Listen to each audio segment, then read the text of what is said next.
नमस्कार, news room में आप सभी का स्वागत है। मध्य पूर्व में अमेरिका, ईरान और इजराइल के बीच तनाव एक बार फिर खतरनाक स्तर पर पहुंच गया है। युद्ध विराम लागू होने के बावजूद क्षेत्र में सैन्य टकराव थमने का नाम नहीं ले रहा है।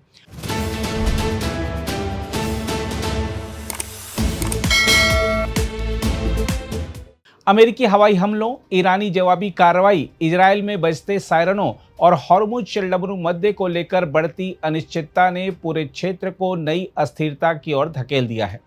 इसी बीच ईरान ने अमेरिकी और इजरायली हमलों से प्रभावित अपने भूमिगत मिसाइल नेटवर्क के बड़े हिस्से को फिर से सक्रिय कर लिया है, जिससे उसकी सैन्य क्षमता को लेकर नई चिंताएं पैदा हो गई हैं। देखा जाए तो एक और वाशिंगटन और तेहरान के बीच समझौते की कोशिशें जारी हैं। वहीं दूसरी ओर दोनों देशों के बीच बढ़ती सैन्य गतिविधियां संकेत दे रही हैं कि हालात किसी भी समय और अधिक विस्फोटक रूप ले सकते हैं। हम आपको बता दें कि अमेरिकी केंद्रीय कमान ने दावा किया है कि उसने आत्मरक्षा के तहत दक्षिणी ईरान में स्थित रडार और ड्रोन नियंत्रण केंद्रों पर लक्षित हमले किए हैं। अमेरिका का कहना है कि यह कार्रवाई उस घटना के बाद की गई जिसमें ईरान ने एक अमेरिकी मानव रहित विमान को मार गिराया था। अमेरिका का कहना है कि यह विमान अंतर्राष्ट्रीय जल क्षेत्र के ऊपर उड़ान भर रहा था, जबकि ईरान ने आरोप लगाया है कि विमान ने उसके हवाई क्षेत्र का उल्लंघन किया था।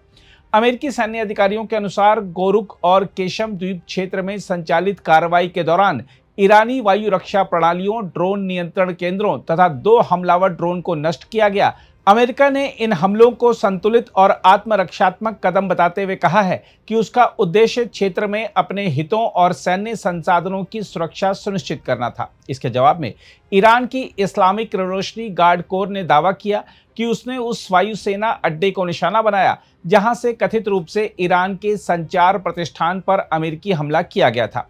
ईरानी पक्ष ने कहा कि उसकी एरोस्पेस इकाई ने जवाबी कार्रवाई में निर्धारित लक्ष्यों को सफलतापूर्वक नष्ट कर दिया। हालांकि संबंधित वायुसेना अड्डे का स्थान सार्वजनिक नहीं किया गया। इस बीच उत्तरी इजराइल में भी खतरे की घंटियां सुनाई दी। लेबनान सीमा से लगे कई इलाकों, पश्चिमी गलीली क्षेत्र और किरियात शमोना नगर में हवाई हमले की चेतावनी देने वाले सायरन बजाए गए। इससे क्षेत्र में सुरक्षा चिंताएं और बढ़ गई हैं। उधर तनावपूर्ण हालात के बावजूद अमेरिका और ईरान के बीच बातचीत का सिलसिला जारी है।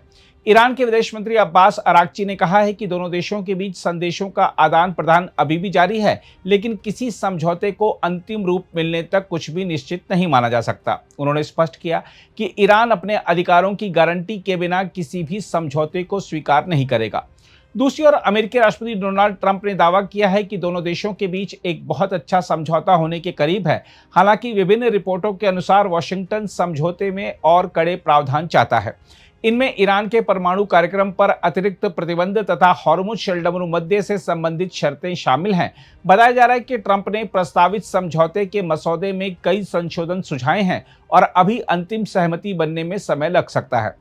इसके अलावा सैन्य मोर्चे पर एक अन्य महत्वपूर्ण घटनाक्रम में यह सामने आया है कि अमेरिकी और इजरायली हमलों से प्रभावित ईरान के भूमिगत मिसाइल नेटवर्क का बड़ा हिस्सा फिर से सक्रिय हो गया है। उपग्रह चित्रों के आधार पर सामने आई जानकारी के अनुसार जिन अनेक सुरंग प्रवेश मार्गों को पहले निशाना बनाया गया था, उनमें से अधिकांश को ईरान ने दोबारा खोल लिया है। मलबा हटाने और मरम्मत कार्य के बाद मिसाइल प्रतिष्ठानों तक पहुंच बहाल कर दी गई है। विश्लेषकों का मानना है कि यह घटनाक्रम ईरान की मिसाइल संरचना की मजबूती को दर्शाता है। विश्लेषकों का कहना है कि यदि प्रक्षेपण यंत्र और प्रशिक्षित दल उपलब्ध हों तो ईरान अपने मौजूदा भंडार से मिसाइल संचालन जारी रख सकता है। इससे यह संकेत मिलता है कि केवल बमबारी के जरिए दीर्घकालिक रणनीतिक प्रभाव हासिल करना कठिन हो सकता है। उधर कुवैत की सेना ने भी जानकारी दी है कि उसकी वायु रक्षा प्रणालियां देश के हवाई क्षेत्र की ओर आने वाले मिसाइल और ड्रोन खतरों को रोकने में लगी हुई हैं। सेना ने नागरिकों को आश्वस्त किया है कि सुनाई देने वाले धमाके वायु रक्षा कार्रवाई का परिणाम है और इसलिए घबराने की जरूरत नहीं है। इस बीच आर्थिक स्तर पर भी इस संघर्ष का प्रभाव दिखाई देने लगा है।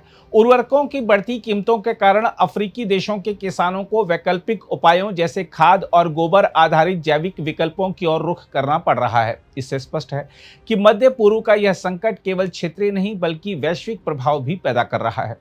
कुल मिलाकर युद्ध विराम के बावजूद सैन्य तनाव, परमाणु कार्यक्रम को लेकर मतभेद, हॉर्मुज जलडमरू मुद्दे का भविष्य और क्षेत्रीय सुरक्षा चुनौतियां अमेरिका तथा ईरान के बीच समझौते की राह को जटिल बनाए हुए हैं। आने वाले दिनों में जारी वार्ताएं यह तय करेंगी कि क्षेत्र स्थिरता की ओर बढ़ेगा या फिर एक नए टकराव का सामना करेगा। अगर आप भी लेना चाहते हैं देश दुनिया की तमाम जानकारी तो आज ही सब्सक्राइब करें हमारे चैनल को। साथ ही नीचे दिए बेल आइकन को जरूर दबाएं ताकि हर अपडेट आप तक पहुंच सके।